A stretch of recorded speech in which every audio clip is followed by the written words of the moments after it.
प्रताप सरनाईक आणि अजित पवारांची भेट। एसटी कर्मचाऱ्यांच्या पगारासाठी निधीची कमतरता पडणार नाही, अजित पवारांची ग्वाही। भेटीनंतर सरनाईकांची प्रतिक्रिया। सारंगी महाजन यांच्या जमिनीच्या वादाप्रकरणी 3 मेला सुनावणी। धनंजय मुंडेंनी सहकार्याच्या मदतीने फसवणूक केल्याचा आरोप। जमिनीच्या व्यवहारामध्ये फसवणूक झाल्याच्या आरोपांवर सुनावणी होणार। उपमुख्यमंत्री एकनाथ शिंदे उद्या कोल्हापूरच्या दौऱ्यावर। शिंदेंच्या दौऱ्याला शक्तीपीठ महामार्ग विरोधी कृती समितीचा विरोध। सभा उधळून लावण्याचा समितीचा इशारा। वनमंत्री गणेश नाईकांनी वाशीमध्ये भरवला जनता दरबार। प्रशासकीय यंत्रणा आणि पोलीसही जनता दरबारामध्ये सहभागी। अनेकांनी मांडल्या आपल्या समस्या। रोहित पवारांचे निकटवर्तीय सुभाष गुळवे आदिनाथ सहकारी कारखान्याची निवडणूक लढवणार। सुभाष गुळवे बारामती अॅग्रो साखर कारखान्याचे उपाध्यक्ष।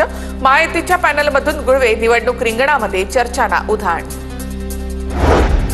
बँकेमध्ये मराठी भाषेच्या वापरावरून मनसे आक्रमक। कल्याणमध्ये मनसे कार्यकर्त्यांकडून बँकांना निवेदन देत 15 दिवसांचा अल्टिमेटम।